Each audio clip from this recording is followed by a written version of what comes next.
professionalvmware.com, vBrownbag US. My co-host tonight is Mr. Jeremiah Dooley. Our presenter is Josh Coen. Josh will be talking about the Cisco Nexus 1000v.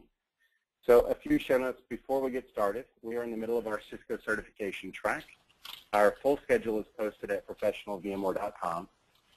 You can get in on the conversation on Twitter by following at vBrownbag, our sister podcast, either at vBrownbag Latam or at vBrownbag EMEA, or the Twitter hashtag vBrownbag. So again, my name is Damian Carlson. I'm 6'Dad on Twitter. Jeremiah is the co-host. He's at Dooley_CLP. And tonight's guest is Josh Coen, at Josh Coen. So I will get over to Josh here in a moment. Hey Josh, there's a lot of background noise, by the way. There we go. From my side, I don't really know how to make it not. I think we'll survive. All right. So I'm going to go ahead and make you presenter and take it away from there. Okay.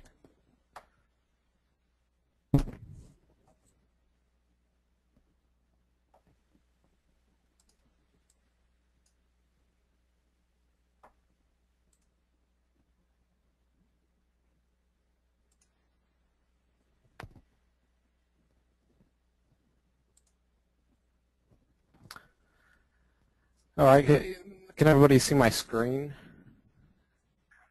Yes, sir, we can. Okay. Well, good evening, everybody. My name is Josh Coen. I work for L3 Stratus. They're a defense contractor. The customer that I work for is United States Air Force's Central. Been there about 3 years. Recently got my VCDX, and I run ValcoLabs.com. Actually co-run it with coworker and friend of mine named Martin Valencia. He's at UberGeek on Twitter. So tonight I'm going to be talking about the Cisco Nexus 1000v. This isn't a deep dive into it. This is more of a, if you don't know much about the 1000v, it's going to be install, configure, a little bit of manage. Maybe at a later date, if there's interest, we can do a deeper dive into it. But we don't want to dive too deep, for people that might not be familiar with it.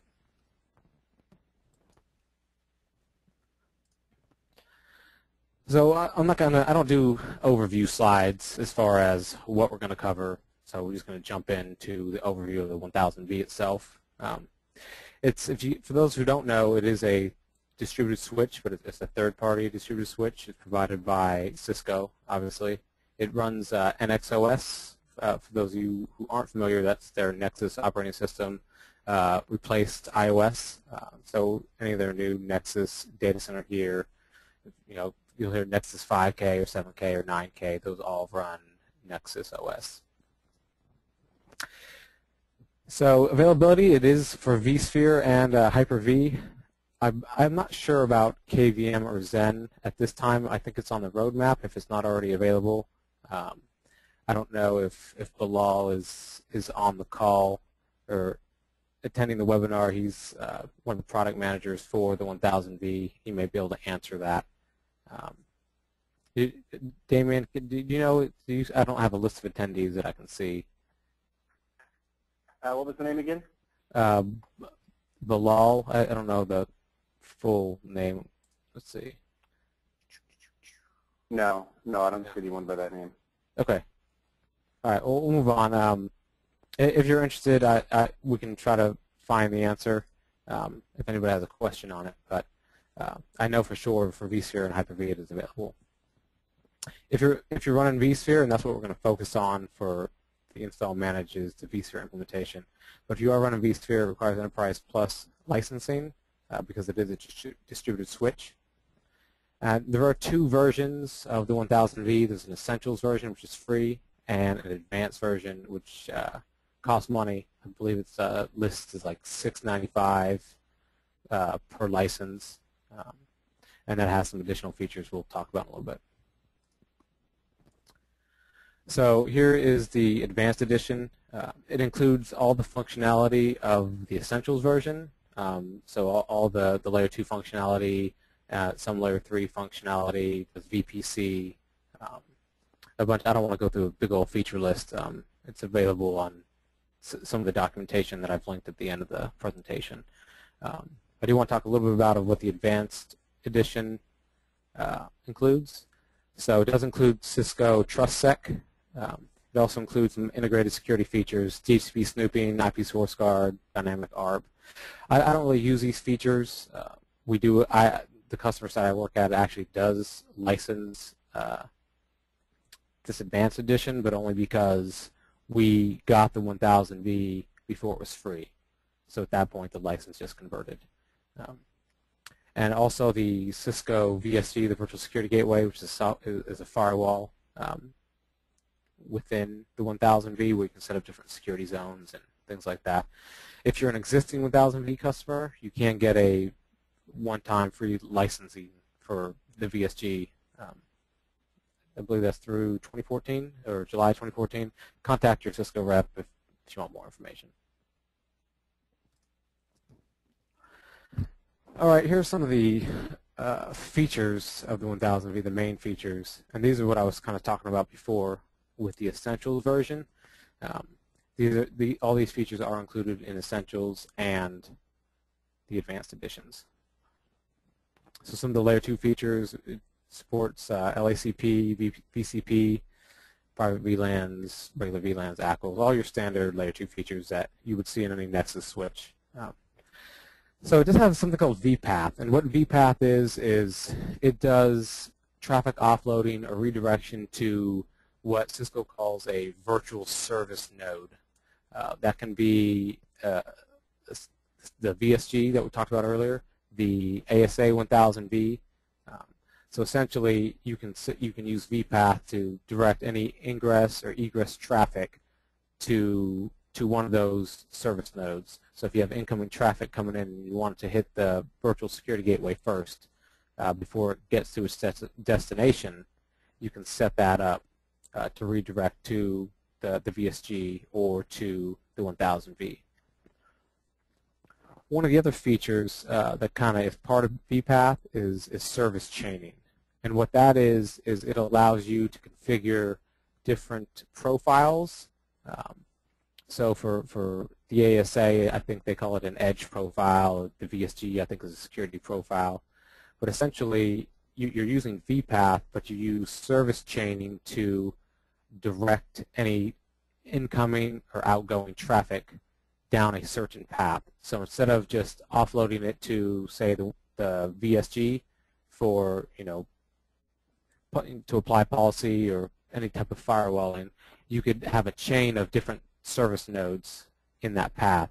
So say you have an incoming packet that comes in, it's going to hit the 1000v, and you can have a policy set up to say, take that traffic, redirect it to the virtual security gateway, and then from there, once that's done processing, send it to the ASA 1000v or the virtual WAN accelerator, and then from there deliver it to the VM. And then that process is actually reversed on the way out. So service chaining is pretty cool especially if you employ some of these other products. So like the ASA 1000v and the virtual WAN appliance, those are all licensed separately, but they do integrate with the 1000v. And if you want to redirect any traffic, you can use vPath and service chaining for that.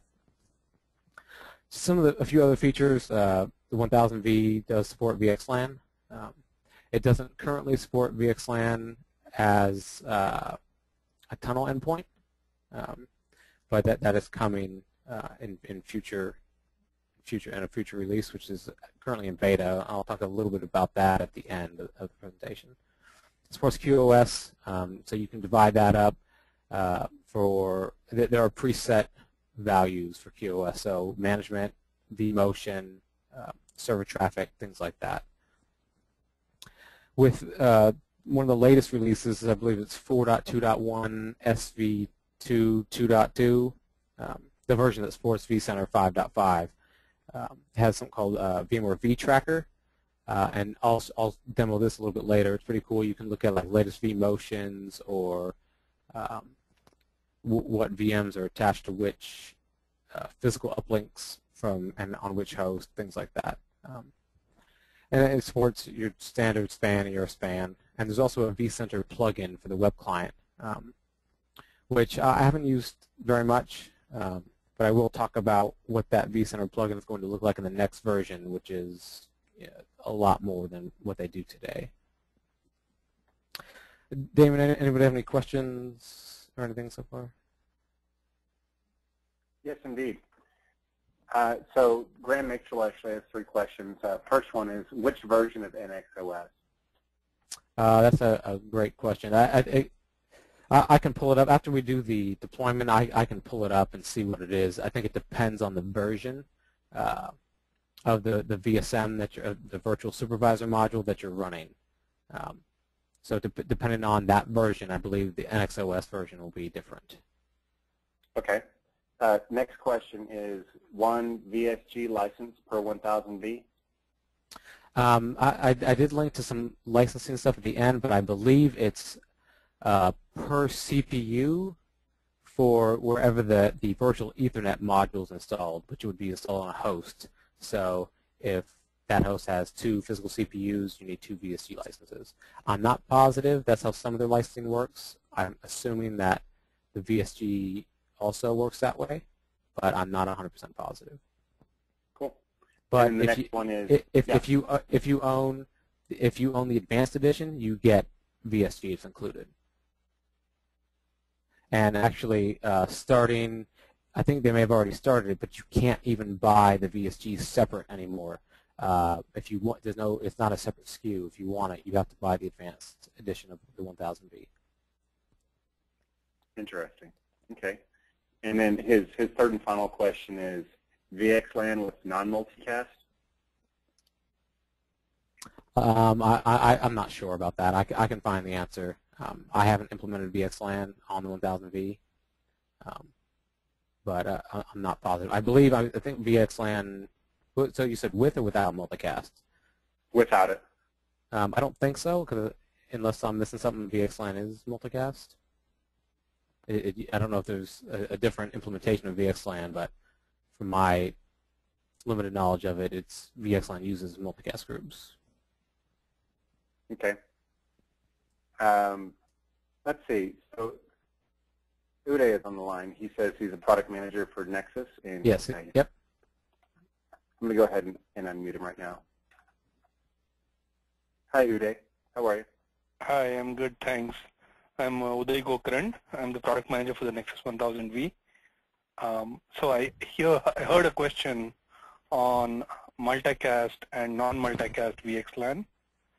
So with version 2.1, we did introduce, with version 2.2, we did introduce a unicast-based VXLAN, where there is no dependency for having a multicast enabled on the data center.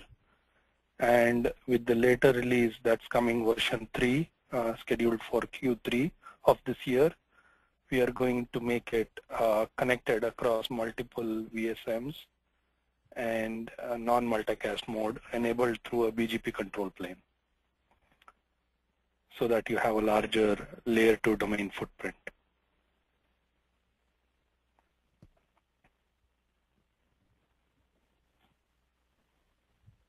Cool. And then I have the next question here from Graham Mitchell, and that is, when will it have VTEP?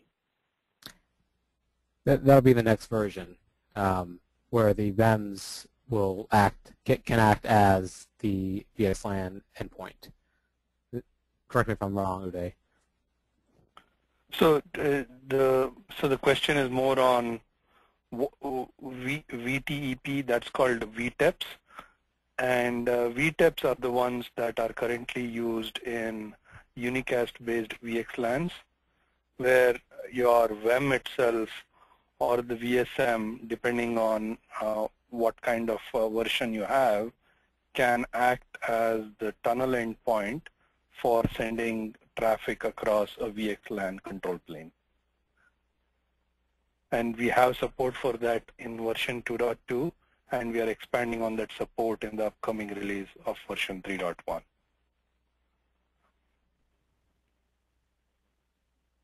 Okay, Uday, is that so? Is VTEP supported on both the VEM and VSM in version 2.2? That's correct. Okay, so I was you can tell I'm not an expert on VXLAN, folks. So yeah, I misspoke about the unicast VXLAN as well as being able to use the VEM as a VTEP. You can do that in 2.2.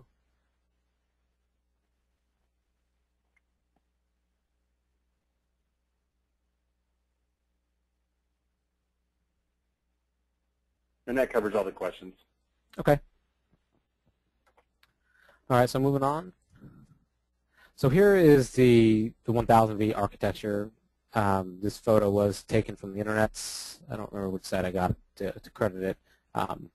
So you can run the 1000v on a hardware appliance. It's the Nexus 1010.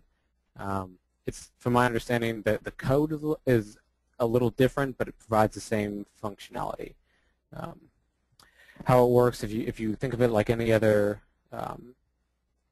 like a core router or anything that you put line cards into, or a data center type switch, you have line cards which act as your virtual Ethernet modules, and those are installed on each of the hypervisors that you've added to the 1000v. The control plane for all of it is the supervisor modules, or the virtual supervisor modules. When you install it, the typical install would be an active standby pair. So there's only one that's ever active, and the other has the same config as the primary. So if the primary fails, secondary takes over. So and those are virtual appliances. We're going to go through a demo of how to install that, and talk about the future of how it's installed, managed, things of that nature.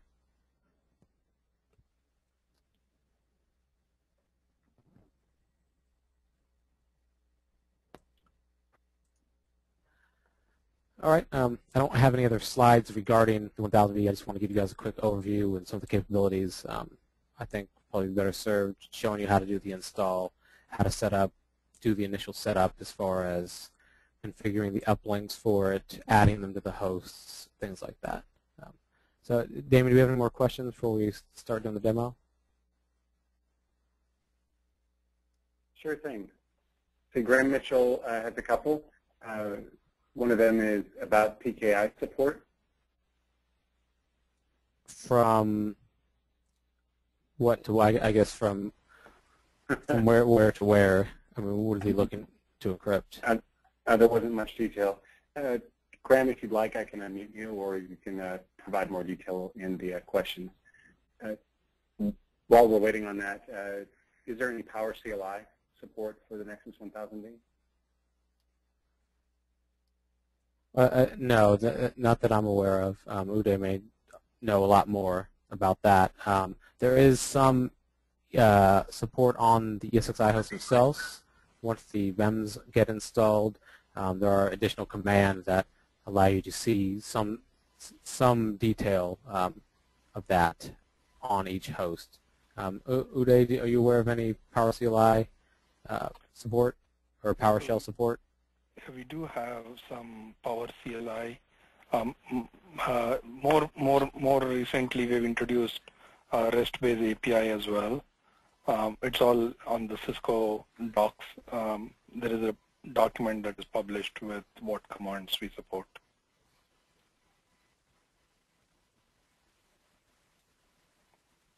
It's all on cisco.com. Thank you. And hey, Graham, I went ahead and unmuted you if you wanted to add any more color to any of those questions.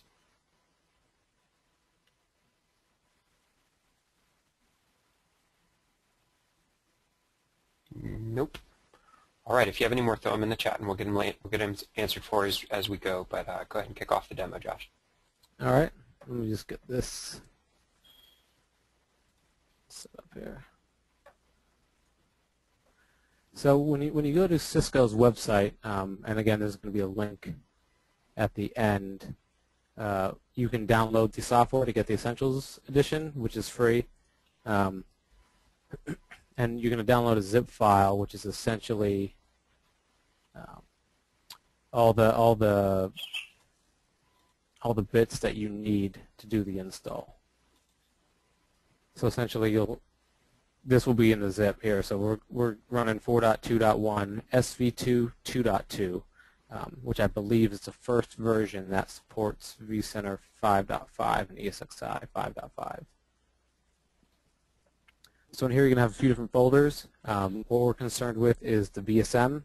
This is how we want to do the install. And there's actually an installer app, which is a Java-based app, that will guide you through the install. It opens up pretty quick unless you're running any kind of host-based security. I would suggest disabling any host-based security you have, as it will slow down this process significantly. So if you're running like McAfee, HBSS, or something like that, I would definitely encourage you temporarily disabling it, going through this install if you want to be sane afterwards. So we're going to do a complete install, and we're going to do a custom. And what this is going to do, this is going to guide us through everything that we need to get the VSMs installed. There's a list of prereqs here. Basic standard stuff, Unix. One thing you do need, any host that you plan on adding to the 1000v, you should have at least one free physical adapter for that if you want to actually pass traffic.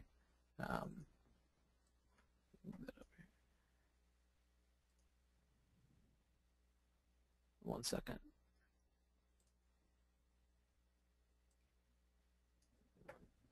Okay, so next here you want to put in the IP or host name of your vCenter server. Make sure you're probably using a domain account. Make sure you preface the domain name or it's not going to work. So this is going to connect to vCenter, and it'll allow you to select objects within vCenter as we go through the install.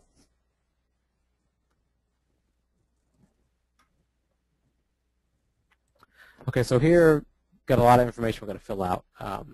Essentially, we're going to deploy what's recommended and what I would recommend, unless you for some reason don't have a high availability requirement for your vSphere infrastructure, which in that case I don't know why you're using the distributed switch or the 1000v. So we're going to need to specify a host for the primary VSM, a host for the secondary VSM, switch name, data store, things like that. So you can browse for it, and it's going to pull up whatever host you have. For this demo, we're going to use host 1 and 2. This is from my lab, and it will automatically select a data store for you. You can use that, or you can browse for a different one. We're just gonna use that. Switch name, same thing. If you know the switch name, you can just type it in. You don't have to. You don't have to do that. As you can see here, vSwitch 0 is the only one. So let's do the same thing for the secondary. We're going to place that on host 2.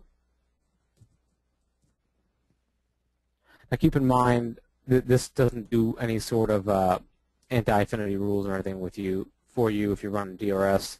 So if you're running DRS, which I suspect most people are, make sure you create an anti-affinity rule to keep these things separate. So I'm just going to type that in there. Switch name, make it whatever you want. The default username is going to be admin. You can put whatever password you want. And then you need a virtual machine name. So what happens here is, because you're doing a primary and a secondary, this is going to show up when it gets created as -1, like this. That will be what you'll see in vCenter as the primary, and the secondary will look like that. So whatever you put, basically, it's going to append -1 or -2. for the OVA image location, if you browse, you just go to the folder where you have the Nexus at, where you, from what you downloaded, go to the VSM folder, and then if you go to install, in here make sure you choose the 2.2 OVA and you're not using the 1010. Again, the 1010 is for the hardware appliance and not the virtual appliance. So to choose that, I'm not really going to talk about layer 2 or layer 3 mode. Really the biggest difference there is if you're running layer 2 mode, the VSM and the VEMs, or the hosts, have to be in the same layer 2 domain. Layer 3 gives you flexibility to have the VSM and the VEMs in different subnets. So, and as we'll talk about in a little bit, the next version, this construct doesn't even exist. It's only one mode, and it's layer 3 mode, with I think maybe some stuff rolled up from layer 2 mode into just one mode, so there's no confusion. So the IP address, make sure you give it whatever the IP is. You only need one. Again, the standby VSM is just that. It's standby. It's not addressable except from the console, and it will take over that IP should there be a failover. Subnet mask and gateway. Domain ID. This is arbitrary from my understanding. You can select whatever you want. We'll select 1000. The data center name, you can type it in if you know it, or you can click browse. It's going to pull up a window. You just pick the data center. I got the cool LexCorp. I started down this path of, oh, I like Superman, and I'm going to name my data center stuff after Superman, and I did like 2 things, and then I just abandoned the idea. So you'll see some references in there to Superman, but I sort of didn't do it. So the control and management port group, I typically leave these the same with the same VLAN ID. You can separate it out if you want. One thing you want to do, you can create a new one here. If you're using the same one, I don't know if you can create a new one from this wizard. Because if you create a new one here with a name in VLAN, you definitely can't choose an existing one to reference the one you just created because you haven't actually created it yet. So what you can do is beforehand just go and create those port groups. I'll do that now real quick.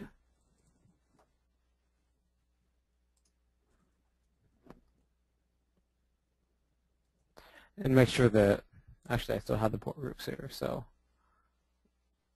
let's make sure that this is the correct VLAN. Should be 100. Let's not do it there.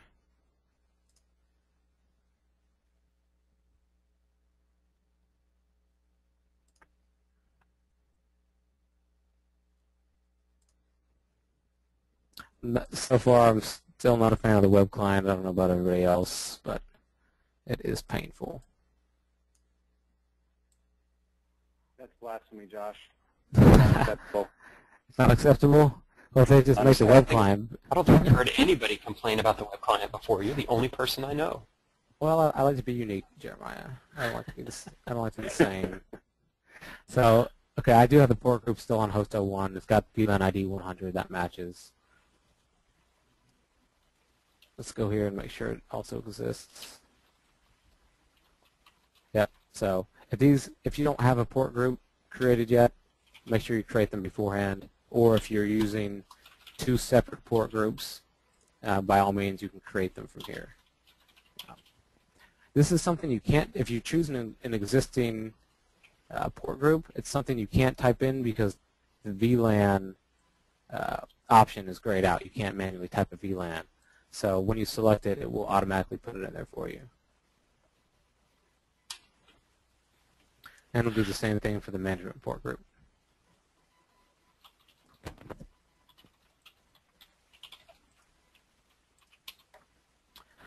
So the management VLAN, now this is not going to be, don't confuse that with this management port group right here. The management VLAN is for the VLAN that your management network for your ESXi hosts are on. So in my case, it's not 100, it's 2. Currently, I don't want to migrate any host to the DVS. I'm going to show you guys how to do that outside of this wizard. One thing I do highly recommend is save the configuration. If for some reason it doesn't work because you don't have a VLAN, you don't have like this VLAN trunked to your upstream switches or something, and they can't communicate, the install is going to fail, and you're going to have to re-enter all this information again. So, I mean, you just name it whatever it is that you want and save it as an XML file. And what you can do, if I had already had that and say it fails, when you get to this, do import configuration and then choose that. And it will have all the settings in here except, obviously, the password. You'll have to re-enter the password. So from here, we'll click Next. It's going to do some magic validating of some sort in the background, and then basically show you the same screen that you're looking at, but kind of, are you sure this is what you want to do?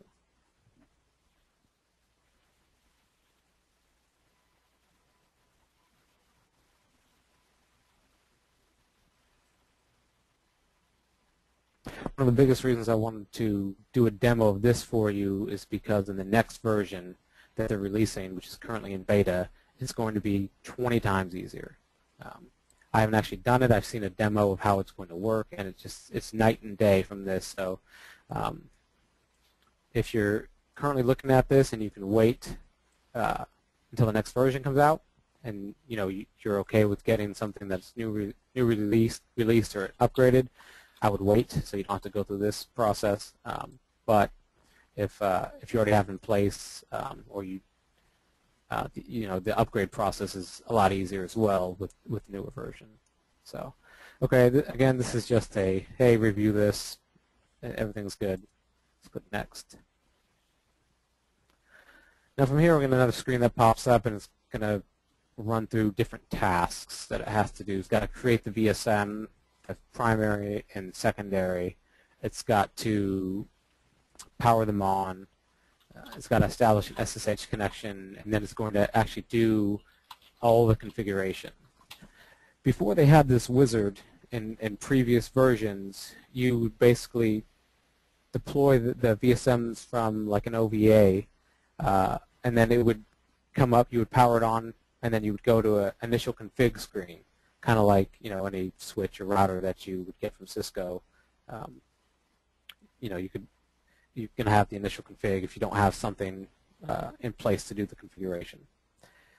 Then you'd have to go and configure all these other things. Hold on, let me show you another screen. See how down here, I don't know if I'm missing something here, this is weird, but down here, it's checking the VSM state, maybe because I have it. There we go. So you can see it's done some configurations for the network and powering on. The telltale sign that it's not going to work is when it gets to this step. After the power on, it's going to try to establish an SSH connection. If you don't see that, this registering extension with vCenter get a green check mark relatively quickly, you're probably going to have issues with, there's probably something wrong, and the install is going to fail. So it's going to take a few minutes to show this, to get through this powering on VSM state, as well as you see this option down here for creating an SVS connection. That's going to take a minute also. Hey, Damien or Jeremiah, do we have any other questions or comments? Uday, do you have anything?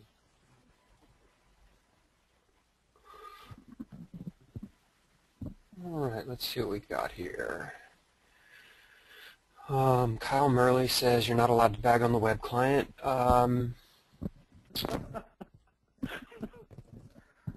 If I did, I'm sure, Kyle, if I did it in Spanish, it would be fine. All right, so Graham provided a little bit more background on the Power CLI, and he says that he was asking about the Power CLI since he can build and populate his virtual switches through code, and was wondering if you could do the same for the 1K. You know, and obviously once the VSM is stood up and you can log into it like a regular Cisco switch, I would assume that all of the regular Cisco tools to be able to, you know, both populate the objects within it as well as report on it would be, you know, would be usable there. But do you have any information on kind of the programmatic, like how do you deploy this as code rather than deploying it as a GUI, or is that even possible? I'll defer that to Uday. I haven't seen anything that says, hey, yeah, you can do this programmatically.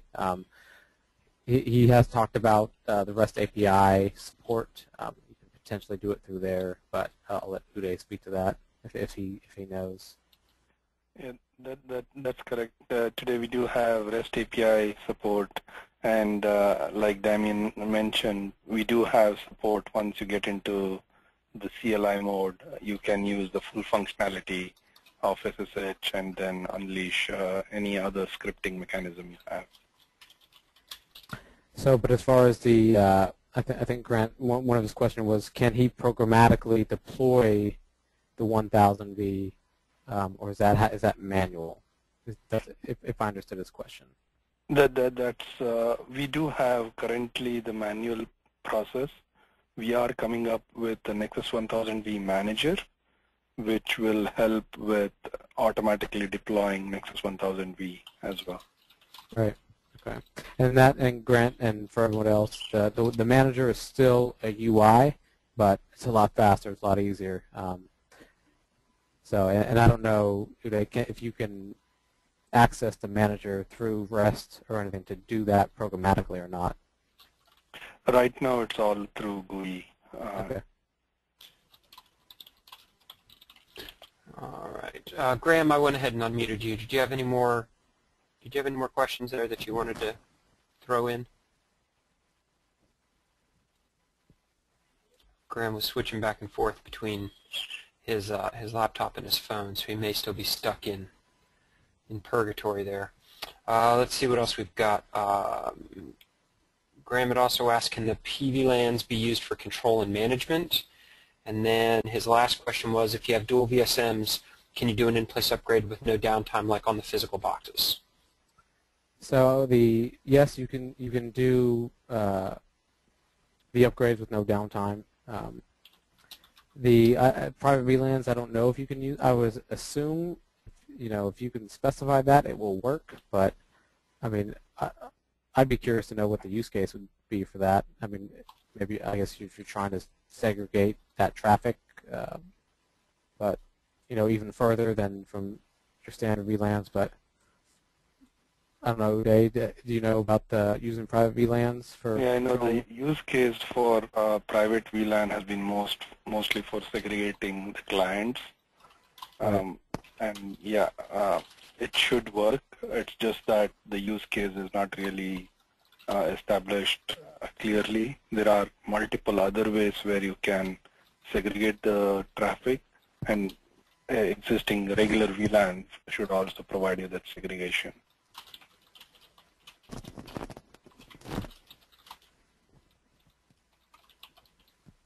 All right, and Graham said, yep, for management traffic segregation, and then said thanks. So I think we got everything taken care of there. Let's see, was there anything else? I don't think there were any more questions. Is anybody else out there listening? If you want to throw something in the questions list or in the chat, if there were anything that we missed. I'm looking at the vBrownbag Twitter stream as well, and don't see anything over there either. Okay, this is about done. You can see so far it's been successful. It looks like it's cleaning it up now. But it's not a terribly long process, but there's a lot of information you have to fill in. You have to do some waiting. I've deployed this many times where there's been some kind of failure, and you have to start over, which is a pain, troubleshoot what that issue is, and so on and so forth. So here, if you want to add more modules, you can, or if you want to install the VM to a host. So the VM, again, is the virtual Ethernet module that gets installed on the host. And you can do that through here if you want. We're not going to do that right now, so we're going to say no. I want to show you how to do it outside of the wizard. Click Next. It actually says you've chosen not to add any more modules. Installation will end here. Would you like to abort? Abort almost sounds like, hey, am I going to lose everything I just did? You won't. If you just don't want to use the wizard to add modules or install VMs, just click Next, and you'll get this screen and click Yes. All right, so now the VSMs have successfully been installed, or not. So as you can see here, if the awesome web client refreshed, which it did not, refresh this, we'll see those VSMs now show up.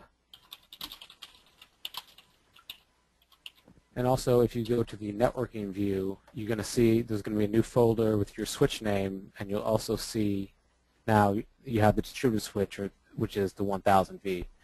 By default, it comes with an unused or quarantined uplink port profile or port group, if you're talking VMware, and an unused or quarantined or regular port group. Ignore these. Uday, can you remove these without any issues? I just always leave them. I don't know if there's any. Yeah, we would leave them until you configure the regular port groups, right? So. Okay, and from that, there's no issues with removing them afterwards. Okay. Okay, so now we have this 1000v, but we don't have any hosts added to it, as you can see.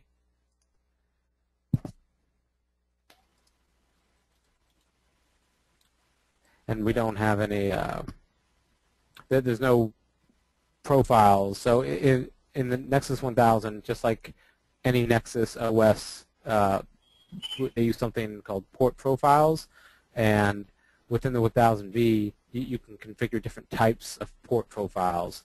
So one type of port profile you would configure is a uplink or an Ethernet port profile, and the Ethernet port profile is for physical NICs. Whenever you add a host to the 1000v, you would need to select whichever physical NIC or NICs, if you're adding multiple, for that host, and then add them to that uplink port profile that you created. The other type of port profile is a vEthernet port profile. That's the default port profile that gets created if you don't specify a type, and that's just a standard port group. If you try to connect that to vSphere, so port profiles are for Nexus OS, and then you have your uplink port groups, just like on a standard on a regular distributed switch, and then you have your port groups or vEthernet type port profiles on the 1000v. Let's go ahead and create that and kind of maybe help connect the dots. So from here, you should now be able to SSH.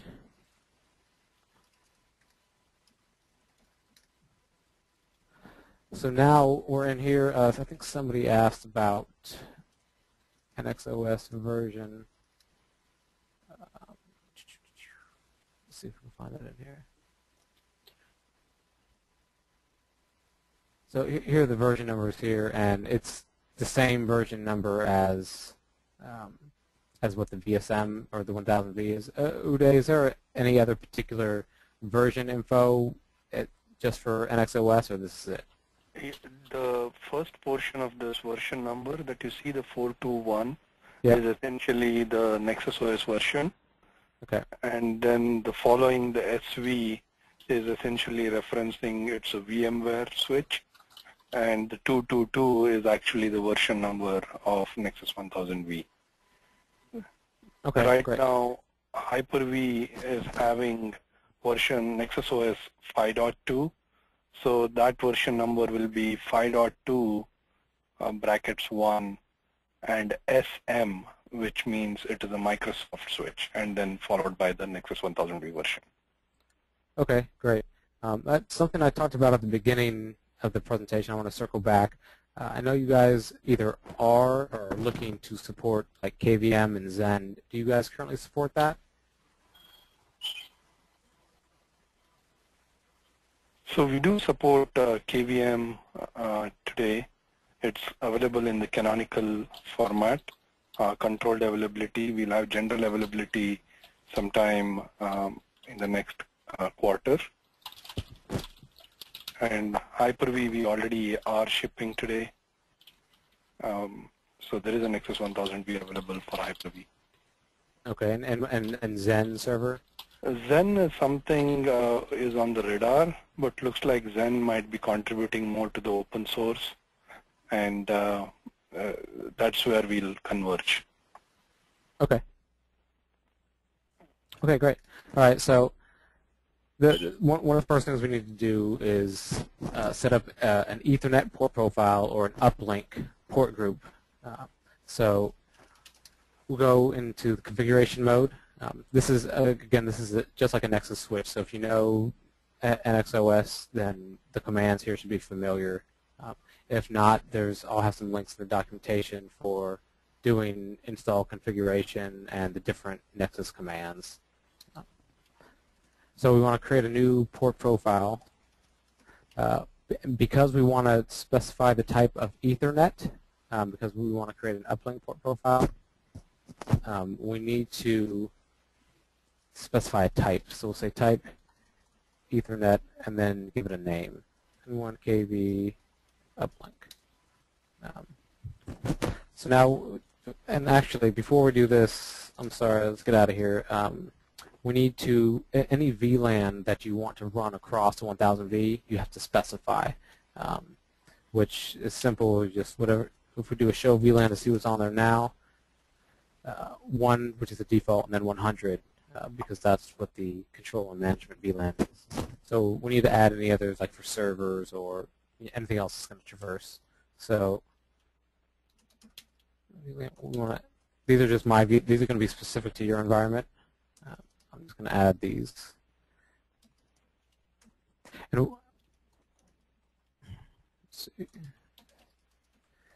they should be active already, but just in case.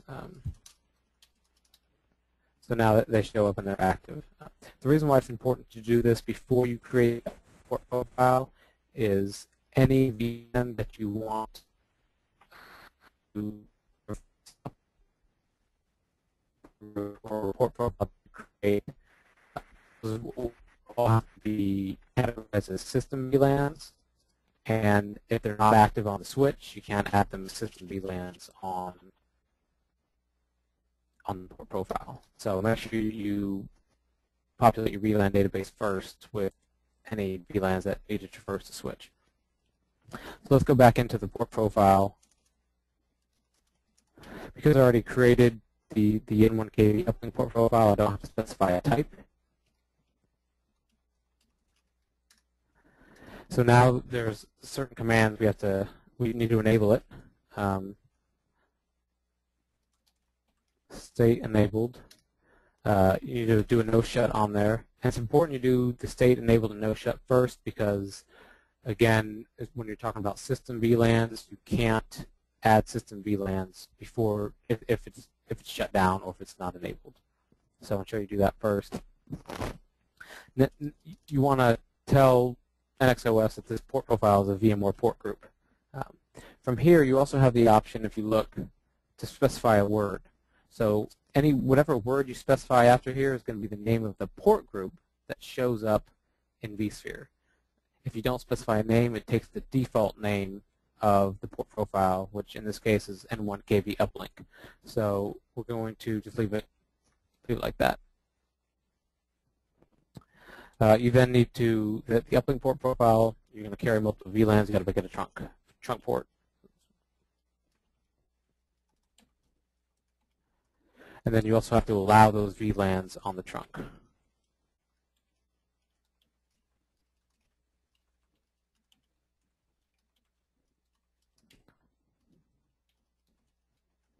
And again, any VLAN that you want to traverse the uplinks, you need to specify here.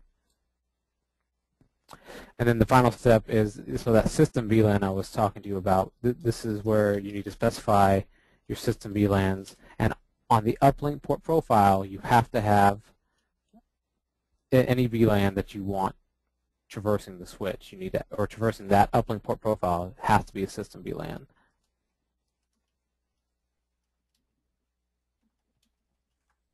Okay, so you're done. If you do a show port profile, you can look at that configuration.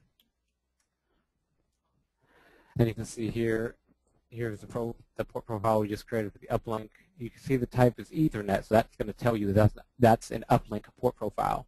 It's set to trunk, set to allow these VLANs.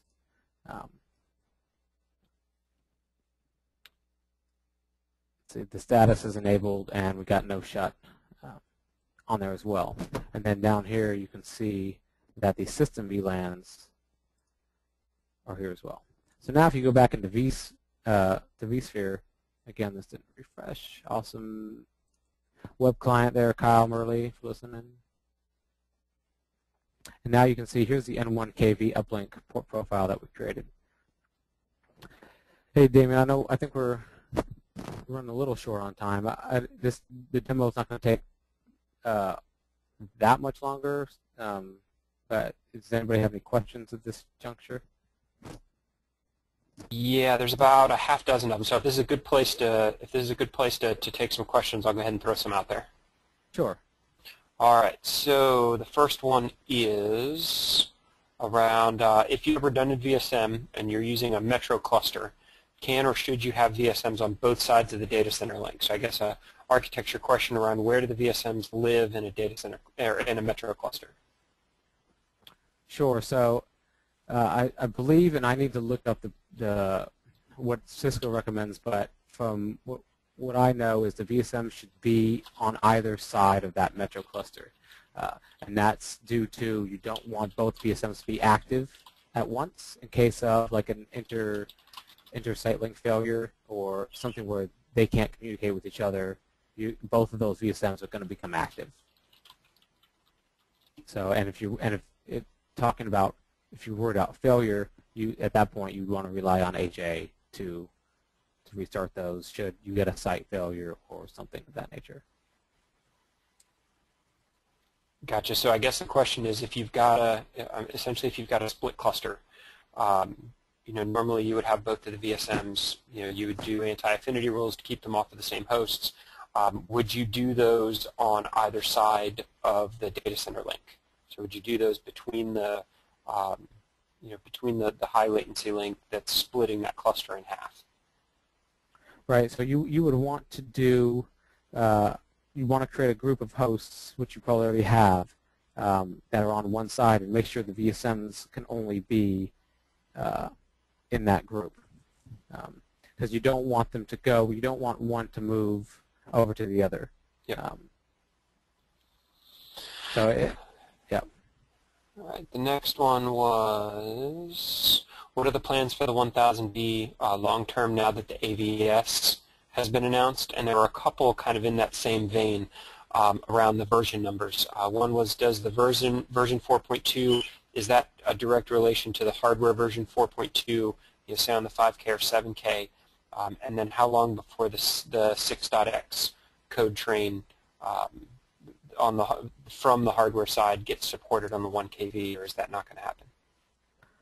So I believe that is going to happen with version 3.4 of this, but since Uday's on the line, this is definitely his domain. I'll let him speak to it. Yeah, thanks, Josh. So we do have version 5.2. This is the Nexus OS code base. That is the Nexus OS operating system that runs the Nexus 1000v. We are moving from the 4.2 code base to 5.2 in the next upcoming version 3.1. And we are trying to converge all the Nexus and hardware and virtual platforms on the version 7, and that's happening sometime in the calendar year 2015. And then I guess the last question there was, what are the plans for the 1000v now that the AVS has been announced? The AVS is a purpose-built switch that works with the EPIC, which is the ACI fabric controller. So if you think of it today, you have the VEMs talking to the VSM. In the AVS, we will have the AVS talking to EPIC, which is a controller on the ACI infrastructure. The Nexus 1000v will continue as a standalone version for a long time, and there is no change in terms of roadmap. In fact, we are announcing AVS along the same time as the announcement of EPIC, and we will have a release following that for supporting the standalone version, which is the version 3.1. So from a change perspective, AVS has a roadmap of its own, and Nexus 1000v also will continue as a standalone mode. Excellent. Do you know off the top of your head if the 3.1 release is that going to be the version that supports the next version of vSphere that gets launched, or will there be something different to align the what I presume we're calling vSphere 6 support for the 1KV? We are working with VMware on the latest release of vSphere. It's apparently called 2015, I think, as of now. And whatever is the version number that they come out with will be supported with version 3.1. Gotcha. And in the past also, Nexus 1000v has been very prompt in providing day zero support for new versions of VMware's vSphere. Excellent. Let's see what else we've got here. Just a couple of confirmations. Basic VTP is supported on the 1KV? VTP is currently not supported on the 1KV. Okay. All right. The 1KV is still only layer 2, correct? It's not. So it runs in layer 2 or layer 3 mode. So I don't know if they want to qualify that. In terms of switching traffic, Nexus 1000v is today doing layer 2 switching only, but the VSM and the VEM can communicate in either layer 2 mode across VLANs or can be across IP addresses in layer 3 mode. Gotcha. What was the last question? The question from the same person who asked about the AVS announcement and the plans for the 1KV asks, so there is not going to be a Nexus 1KV compatible with ACI. He wasn't clear on your answer. So from a delivery mechanism, it is going to be one single image. The same Nexus 1000v will have the ability to communicate either to the VSM or to connect to the controller on the ACI side. Gotcha. And it looks like one last one from Graham asks, what's the max L2 switching speed of the 1KV?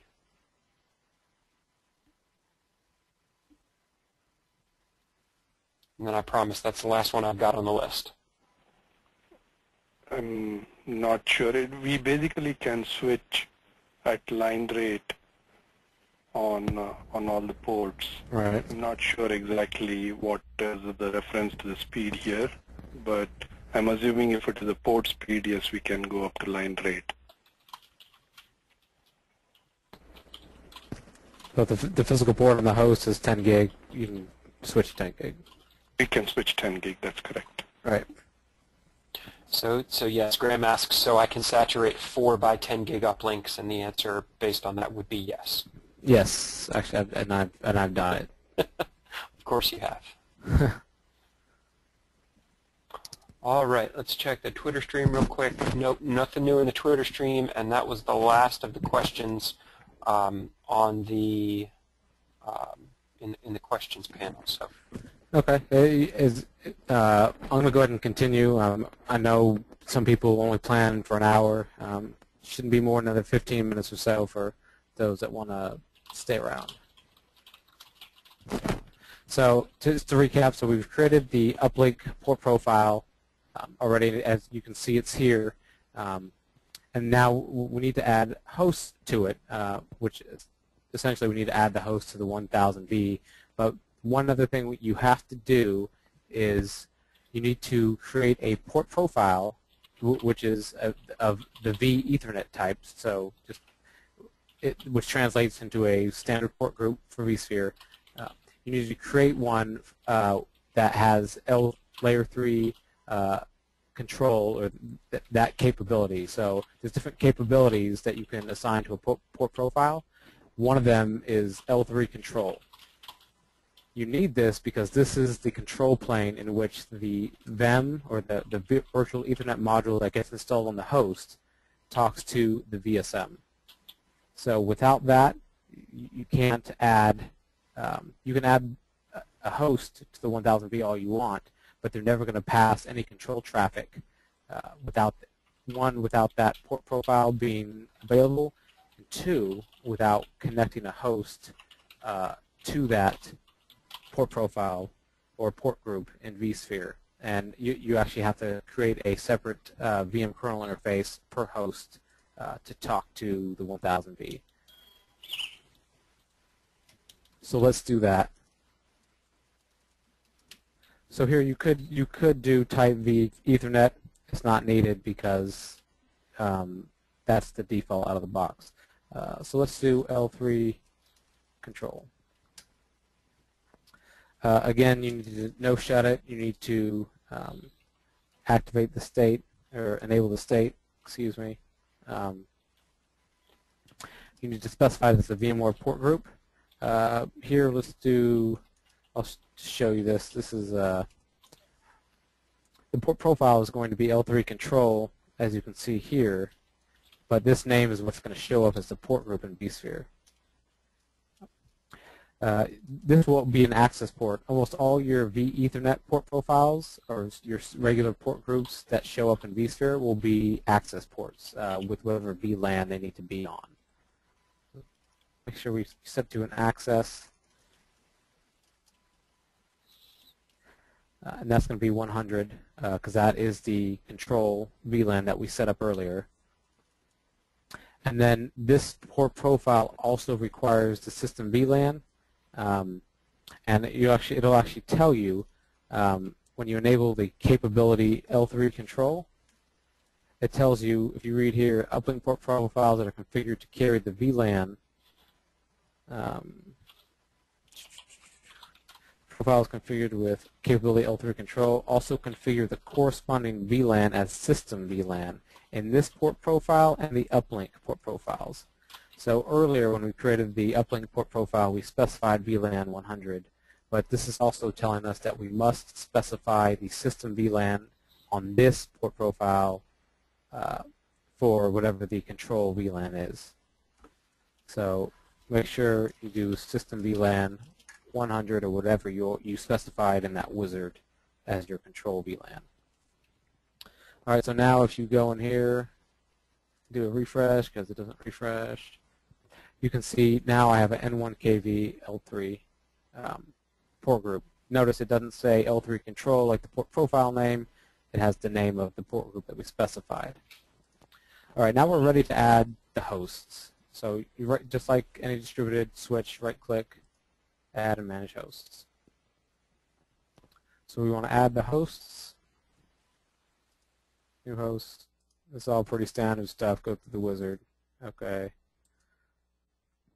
So you want to manage the physical and VM kernel adapters here. So go ahead and pick a NIC that is not utilized. You can assign it to 00. Make sure if you have multiple uplink port groups that you assign it to the proper one here. So we want to use the N1KV uplink.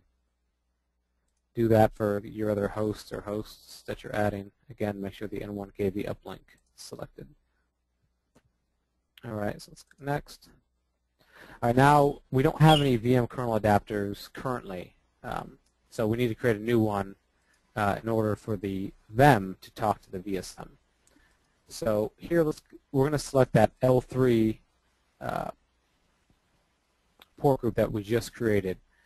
And by connecting the VM kernel to this interface, this is what allows control traffic between the host or the virtual Ethernet module to the VSM. Hey Josh, if you've got multiple 1K-Vs, should each of those be on a separate controller management VLAN, or can you use one VLAN for the management of all of them? I would think you'd want to separate them. I don't know what the recommended practice is, but I would think, you know, you separate that out. Again, just like any other distributed switch, you know, the data center is the boundary for the 1K. So this screen, you don't need to enable anything. If you're using IPv6, I believe the 1K supports IPv6. Uday, correct me, please, if I'm wrong. Go ahead and set the IP for it. And this IP doesn't have, because you're doing layer 3 mode for the 1000v, this doesn't have to be the same subnet. I'm using the same subnet, but just keep that in mind. Okay, so this VMK is now going to get created and attached to the N1KV L3 port group. Let's do the same thing here. Again, select that port group that we just created.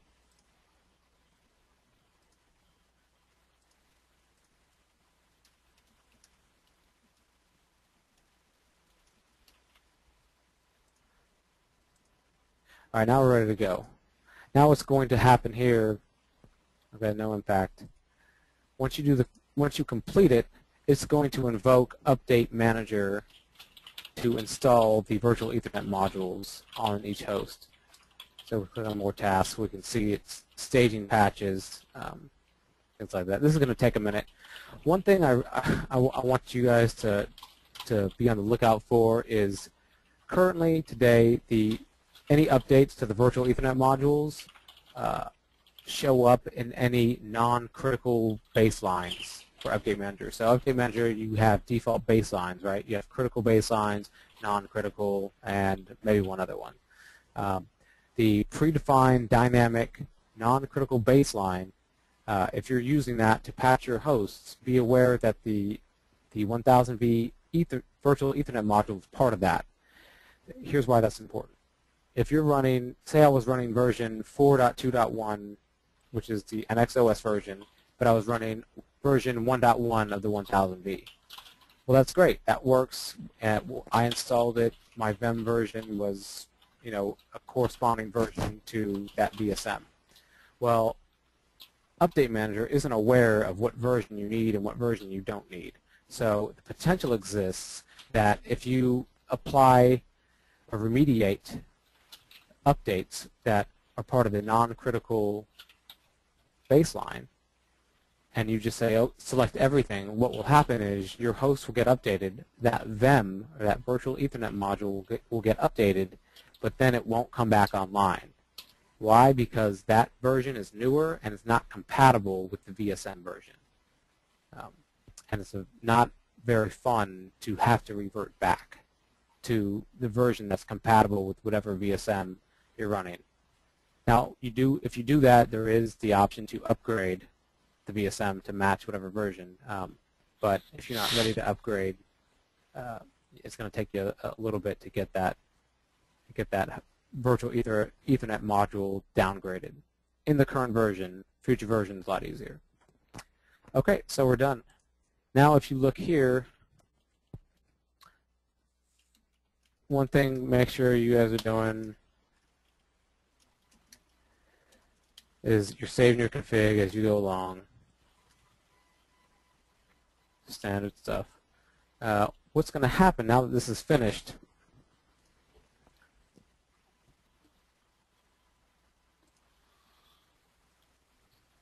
So you can see here that now the host should show up in this list. Oh no, okay, this task is still running.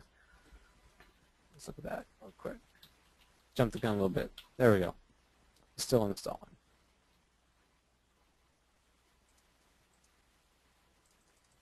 But once it's installed and online, as long as the IP that you're using for that VMK that we just configured can talk to the VSM, you're gonna see a control message show up in here telling you that that host or that module is online, because really this is just a module that you, for lack of a better term, physically inserted into a chassis, really.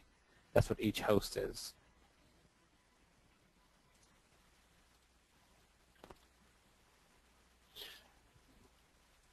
Quick question, Josh. Yeah.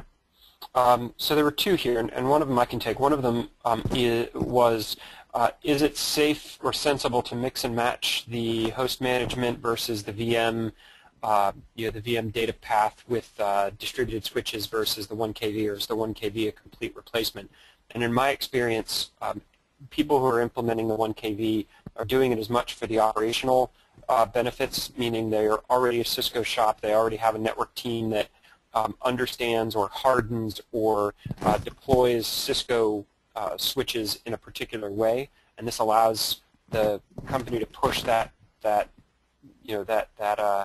process and push that discipline down into the virtualization side. So in most of the places where I've seen it implemented, it is a 100% replacement for the VDS. Is that typically what you see as well? Yeah, and Uday may have seen some other customers doing something different, but yes, when we implemented this, we completely migrated off the native distributed switch and went solely to the 1000v. Now, we did still keep VM host management on the standard switch, but that was our operational requirement. We had 15 different sites with different admins everywhere, and that's the least confusing option for the lowest level administrator.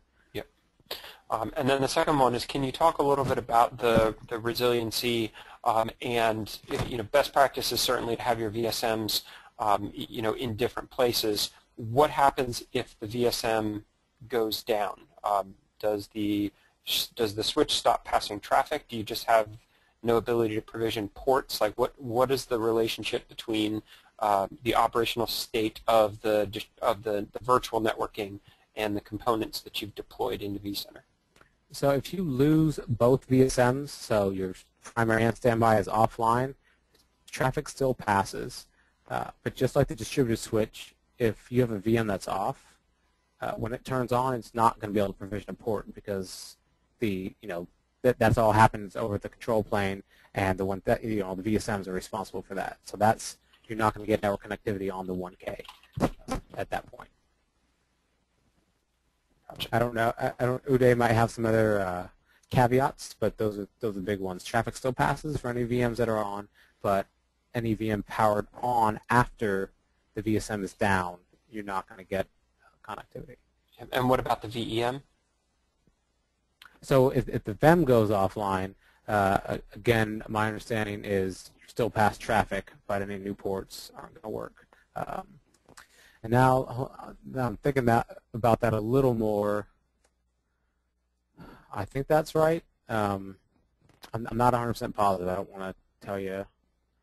If the VEM goes offline, I believe it's the same behavior, but that one I'm not 100% sure on. Uday may know. So Josh, yes, thanks for that on this one. So the VEM is essentially integrated into the kernel mode on the host. So if the VEM goes down, you essentially have the host down, right? Because it's at the kernel level. If the VSM goes down, we basically have something called a headless mode, in which the VEMs themselves can still continue to switch traffic, and whenever they see a VSM, they keep constantly pinging or reaching out, sending out heartbeats to a VSM to establish that connectivity, and when they hear a VSM come back on, they can establish that connection. So the traffic remains not affected. In terms of across the data centers, if you did have a VSM, we do support cross data center VSM placement as well, as long as the latency between the two VSMs does not exceed 10 milliseconds. And the same goes if you did have a VSM that is active on another data center with the VEMs sitting on this data center, the latency cannot exceed more than 100 milliseconds, and you will still continue to be able to switch traffic without any interruption.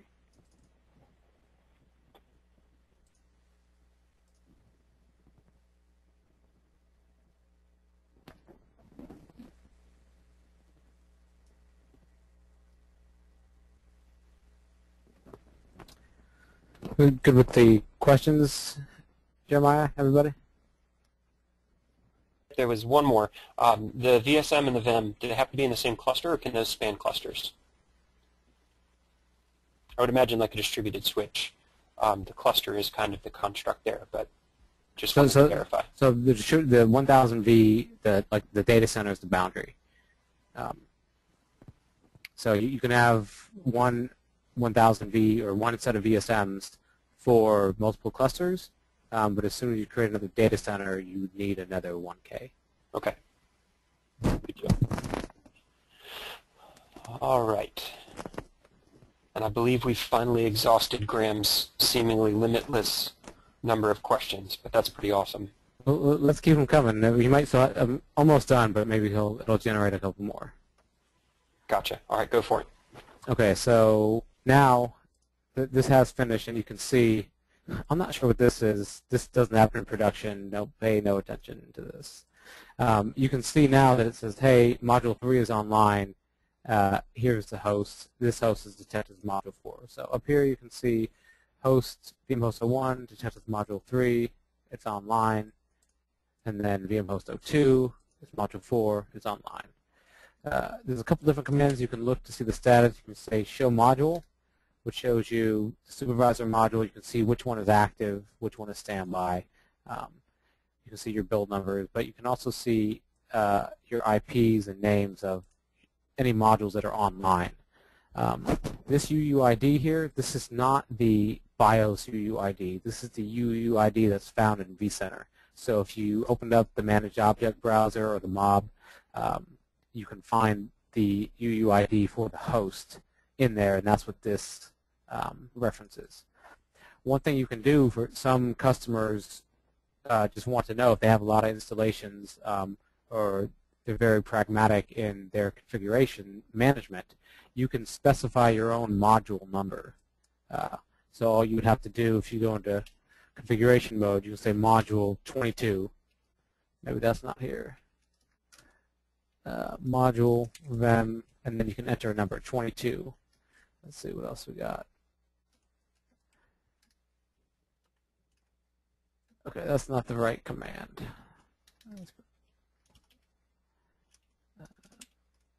Module. All right, I'll find the command. We'll have it in the notes. But essentially, you can create your own module number, and then you can assign the UUID in advance to whatever that module number is. So that way, once you add the host to the 1K, it will automatically recognize the UUID, and it will use whatever module number you've specified in advance. Like I said, some people, that might sound a little silly. Some people want to do it. The ability is there if you want.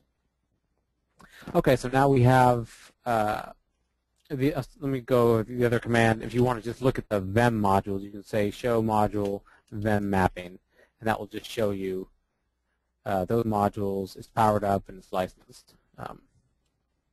So a couple more things I want to show you in the demo.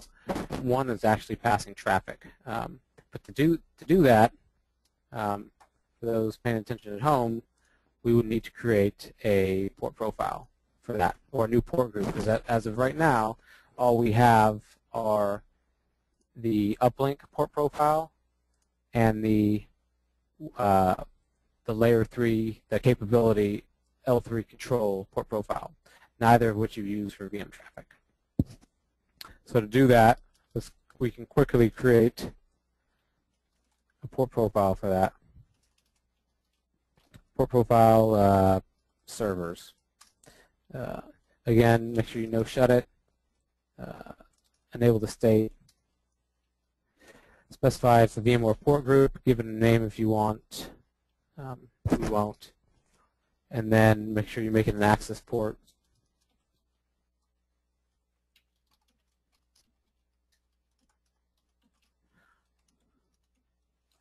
And so my server VLAN here is 2, whatever VLAN your servers are, and that's it.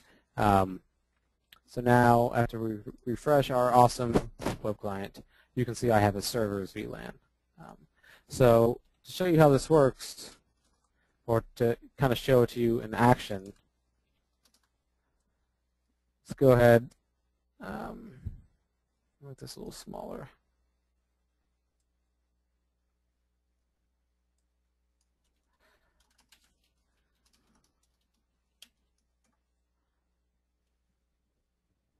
All right, so you can use this wizard to do migrate VMs if you have a bunch. I'm just doing one right now, so I'm just going to do it manually.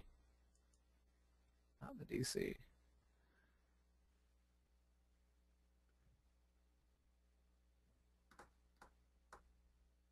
See, Jeremiah, I love the response to the web client, don't you? There we go. Careful. Wait, do you work for VMware? Right. Now, Damien says if a certain CEO jumps out of an alley and kneecaps Josh, I swear I had nothing to do with it. Right. If you can swing that low. I am very short, for those of you who don't know me. I would be 5 foot down on Twitter. So as you can see, it's connected to the VM network. That's just a standard switch. But if you look, I now have the server's port group that we just created, and you can see that it's connected to the 1K. So let's go ahead and switch that and watch this, see if we lose any pings. We might lose one. Okay, we had one with some high latency, but that's about it. And traffic continues to flow. It's pretty simple. Once you get whatever your port profiles are that you need, you can migrate them like that, or you can use the wizard to migrate multiple virtual machines at once. One thing I do want to point out, there's something called unicast, unknown unicast blocking, which it's UUFB, which essentially will block unknown unicast flooding. This is pretty important from a security perspective. It's not enabled by default on the switch. You can enable it globally on the switch by just doing UUFB enable from configuration mode. Actually, and then you can do show UUFB status to see if it's enabled, which it is. Now, I'm bringing this up because if you're running Microsoft Exchange or any form of Microsoft product that uses network load balancing, or NLB, whether you run that in unicast mode or multicast mode, NLB, you have to have UUFB disabled because those are using other MAC addresses, and it needs to flood that out or broadcast that out on the switch in order to find, what host the current the nodes are on for that. So to do that, say you had an Exchange box that was on the same VLAN as your server VLAN. Well, you just create a separate port profile for Exchange, do a no shut, enable the state, make it a VMware port group, make it an access VLAN,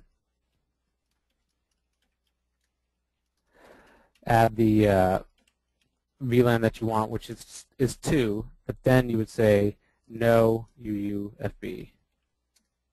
I think you have to say enable. Yep. So now you would attach any Exchange VMs that are running NLB to this port profile, and that will allow unknown unicast packets to flood out those NICs to find the host that it needs to find. Just wanted to point that out. The one last feature that we're going to look at is called vTracker. If you do a show feature, you can see what's enabled, what's not enabled. One thing that's not enabled by default is vTracker. It's pretty simple to enable. Go into configuration mode, say feature, vTracker. Okay, it's enabled. Now you have a separate namespace for vTracker, and if you do show vTracker, you can see all the different views that vTracker provides. You can show the VLAN view. Let's show that.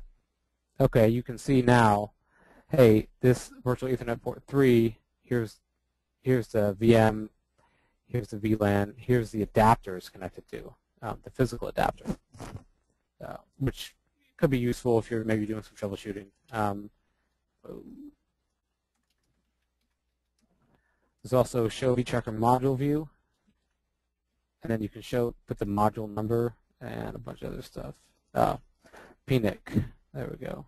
And then you can do enter or specify a module if you want to look at the physical mix on one particular host. That will come up with the Ethernet interfaces on the 1K, as well as its MAC address, the driver version, so on and so forth.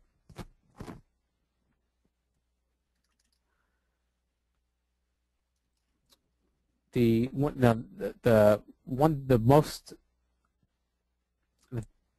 best feature of vTracker in my mind is the vMotion view, which you can look at any vMotion that's happening now, which none are happening now, or you can look at the last 10 or last 1 or whatnot, and you can get some stats. So let's look at the last 10. And this will actually show you all the vMotions that's happened, what module the source, destination module, the start time, completion time, things like that. So it's pretty cool.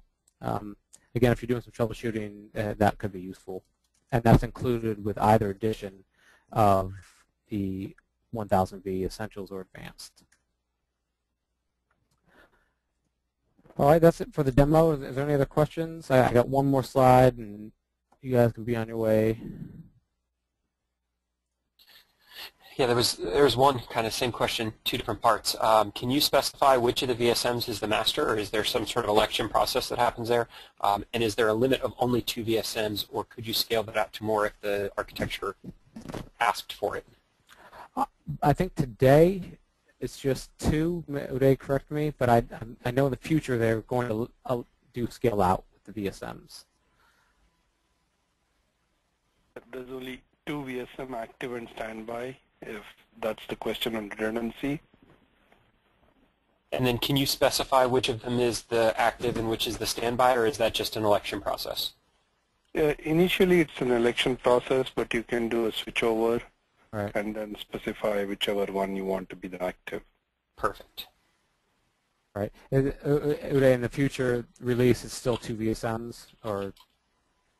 Yeah, right now the architecture that we have supports 2 VSMs. Okay. And the near-term plan is to continue with that approach.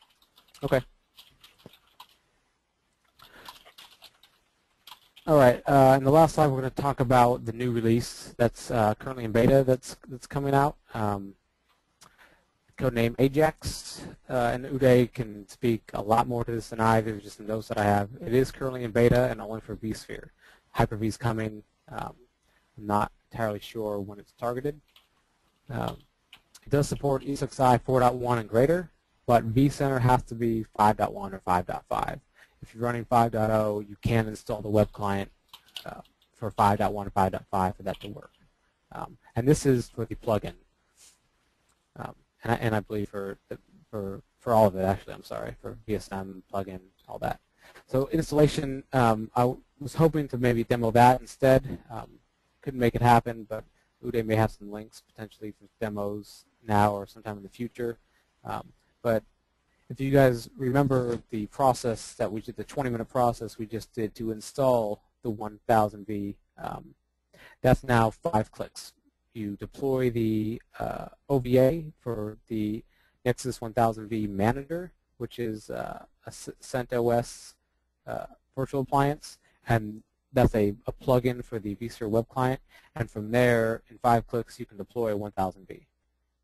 You can also add hosts from there. You can do upgrades, and there's some monitoring you can also do all from the 1000v manager. I alluded to this before. Layer 2 mode is no longer. There's no different modes to choose from. It's going to be one mode and Layer 3 mode. There is going to be utility available, so anybody that's currently running Layer 2 mode that wants to migrate to Layer 3 mode, there's a utility available.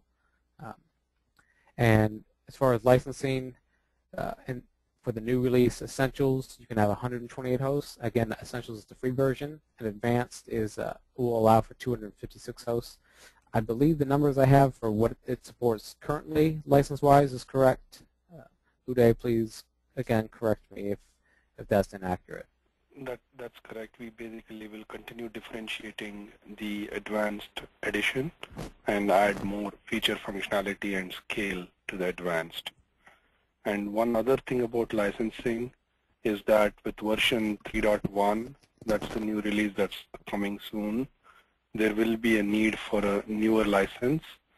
And if you have a support contract, then you automatically get entitled to that license, else you need to buy a separate license bid for the newer version. Okay, so the version 3.1 won't be available as a free version, is that correct? So we will have Essential Edition and the Advanced Edition. The Essential Edition is the free version. We will continue supporting that. It's just that the differentiation in features and scale will be built into the Advanced Edition going forward. Okay, so Essentials will be, 3.1 will be available for both Essentials and Advanced. That's correct. Okay. And no license is required for Essential, as usual. Correct. Okay, so those are the major features coming. Like I said, I've seen the demo. It looks a lot cooler than what I'm probably making it out to be at the moment, especially if you were following along during the demo or if you've actually installed the 1000v before, you know how much of a pain it is. The next version is going to be infinitely easier. And some links, please don't try to click your screen. It's not going to work. I've tried that. It does not work, I can confirm. But the slide deck will be available afterwards, and you can click those links if you download the slide deck. But this has a comparison for currently what the Essentials versus Advanced editions are, as well as if you want to download the Essentials version and any documentation for vSphere, that link is provided as well. Hey Josh, speaking of the licensing stuff, one of the questions that came in, will we still be able to purchase 3.1 along with an ESX license and get service and support through VMware the way we have in the past? There is no change in that policy. You will still be able to get support from VMware. Perfect. All right. Any other questions? I don't see any in the questions window, and I don't see any. I don't see any on the Twitter side. All right, that's all I have. If there's no other questions or comments or ridicule, or... I think I'm good. How about you, Damien? Yeah, this has been great, Josh. Thank you very much. Yeah, no problem. Hopefully they'll answer any questions. Please hit me up on Twitter if you have any questions, or at Valco Labs. There is, if you one last thing real quick. There is a potential if you delete, say you want to remove your Nexus 1000v. If you just power off the VSMs and delete them, you're still going to see the distributed switch in vSphere, and you're not going to be able to make it go away easily. I do have a very detailed walkthrough on valcolabs.com of how to remove an orphaned 1000v. But if you look at the Cisco documentation, it shows you how to properly remove it. It's actually very easy. It's like 2 commands to first disconnect it from vCenter via command line, and then you can power off the VSMs and delete them and go about your business. But if you don't do those 2 commands first, you're going to spend about 30 minutes at least or more, and that's if you know what you're doing and have done it before, to get that uninstalled, or that orphaned 1000v out of vCenter.